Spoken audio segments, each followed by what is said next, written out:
One of the largest Somali diasporas in the world is to be found in Canada. You go to places like Ottawa and Ontario, and you get to meet so many Somalis. Other Western countries that host significant populations of Somalis include the United States. In a place like Minnesota, that is represented in the House of Representatives by a Somali called Ilhan Omar.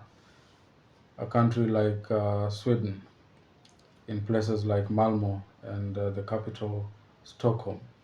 Go to the United Kingdom, in Leicester and the capital London, not to mention Netherlands in Amsterdam. But my video today is going to focus on the Somali diaspora in Canada. So in less than a decade from 1988 to 1996, more than 55,000 Somali refugees had arrived in Canada, of which more than 7,000 resettled in Canada's capital, Ottawa. The Somali migration represents the largest black immigrant group ever to come to Canada in such a short time. The push and pull factors of this Somali refugee influx included the bloody and protracted civil war that has plagued Somalia since 1988, the repressive policies of the military regime of the late President Siad Barre, who ruled from 1969 to 1991, the colonial dismemberment of Somalia into different parts without giving due consideration to the existing demographic realities and the economic hardships that characterized post-colonial Africa.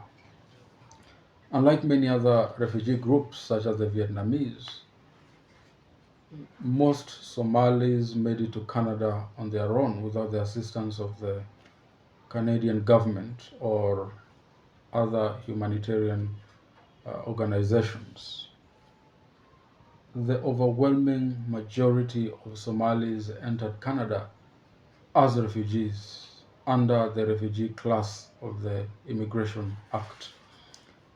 As they began the process of resettling in Canada, Somali refugees encountered tremendous difficulties in adjusting to Canada's socioeconomic and political environment. Cultural, technological, and linguistic differences between the Somali refugees and the host society had